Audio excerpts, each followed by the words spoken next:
All right, right now I would like to show you how to add cabinetry to your floor plan using 2020. I am using 2020 version 11, so if you are still using version 10, it might look slightly different than what you see here, but you'll still be able to follow along with this tutorial. So the first thing we're going to do is find our drag and drop window. Again, this drag and drop window might look slightly different depending on what version you're using, but you want to pull up this drag and drop window because this is going to be where you find all of the cabinetry, molding, appliances, everything that you need to add.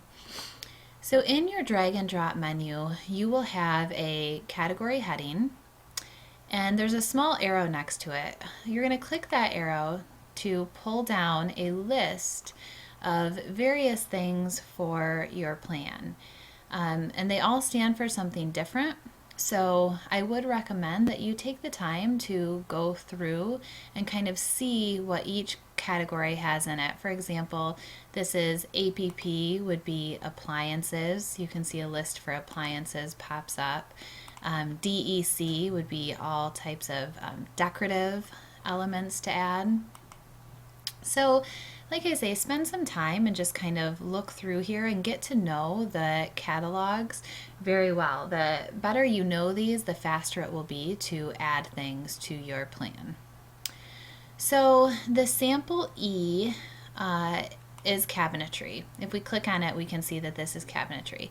The E stands for European style, so these would be considered frameless cabinets.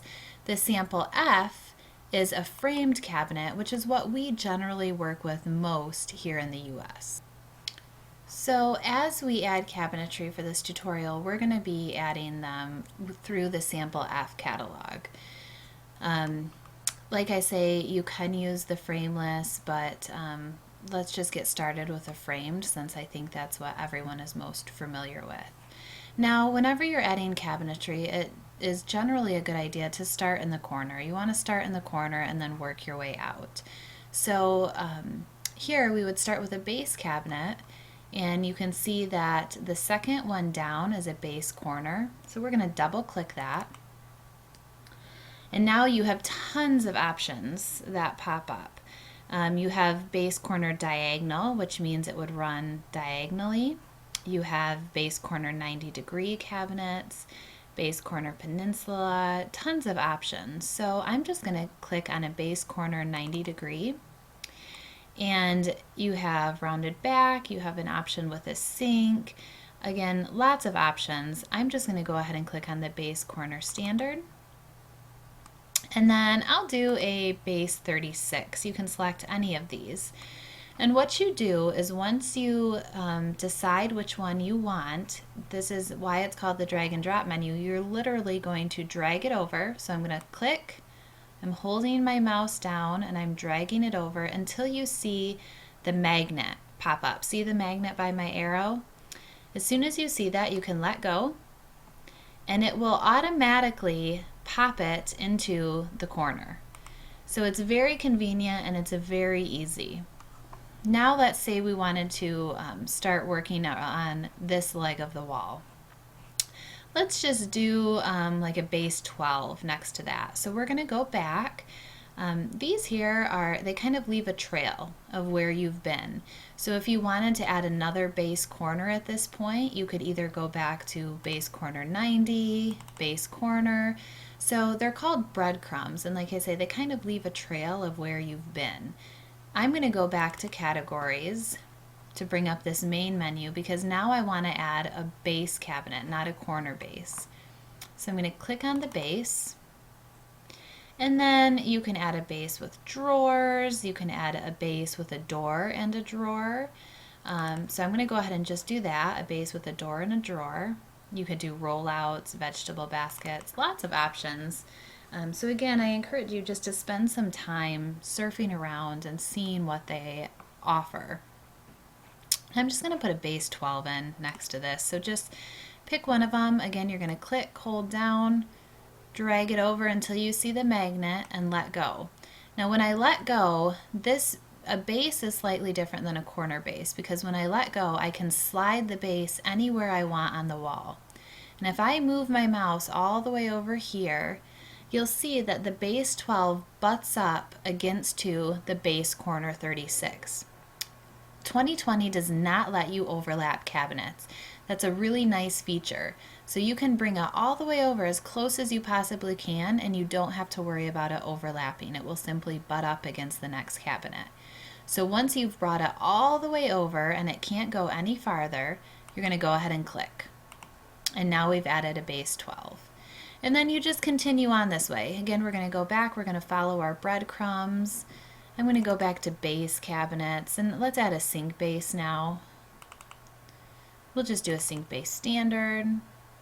Let's do a sink base 36. I'm just going to drag it over till the magnet shows up, let go with my mouse.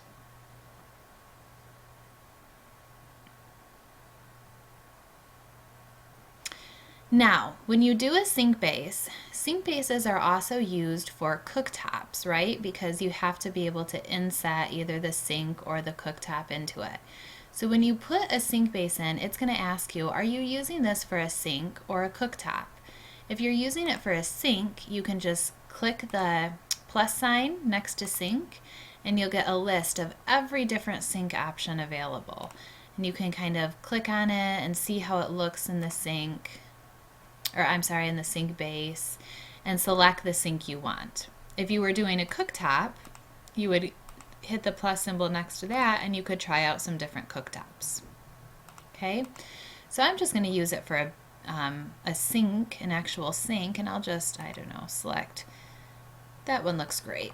So then we'll just say apply, okay. And again, now we have that option to slide it along the wall wherever we want.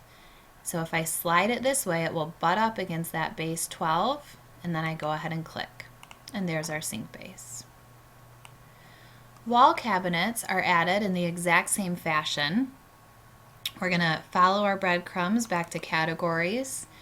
And again, we should start with a corner. It's just always easier to start with a corner. So you have the same options. You have blind, you have diagonal. And you'll notice that they all list the height, 24, 30 inches, 36, 42. So I'm just going to do a 30-inch high. I'll just do a 30-inch high wall diagonal with door. Same thing, you're going to, double click. I'll do the 24, 30. You're going to drag it over till the magnet appears and let go.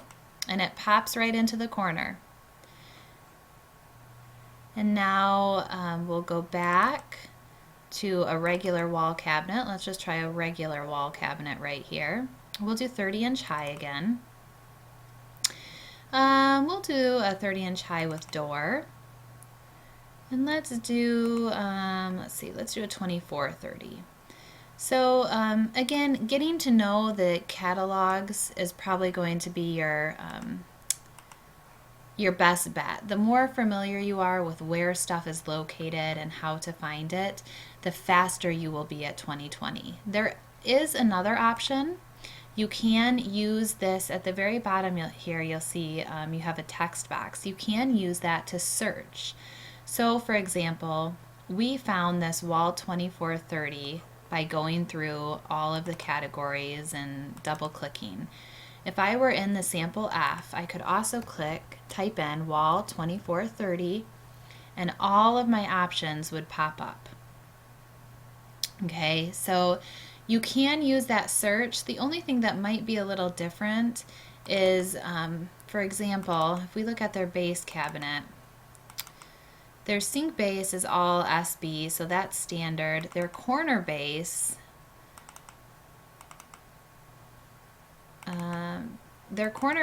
is BC. So for some of us, that nomenclature might be slightly different than what we're used to. If we're trying like a LSB for Lazy Susan base, nothing is going to pop up. So if I were trying to look for a Lazy Susan base 36 and I was trying to use this nomenclature, we can see again that nothing will pop up because that's not what their nomenclature is. So it has some benefits, but it also has some drawbacks. You could try using the text box first And then if you're not finding what you're looking for, you could start to go through their categories here and find it that way. So I hope this gives you a good overview of how to add cabinetry. And one thing you can do to always double check your cabinets and make sure they're going in the way you anticipate is to go to the presentation tab at the top and click on perspective view. And this might take a minute, but it will pop up a perspective of the kitchen. So you can see that the cabinets you're adding are going in the way you anticipate. So that's just an easy way to double check your work. So again, I hope this was an informative tutorial for you, and hopefully you're well on your way to adding cabinets in 2020.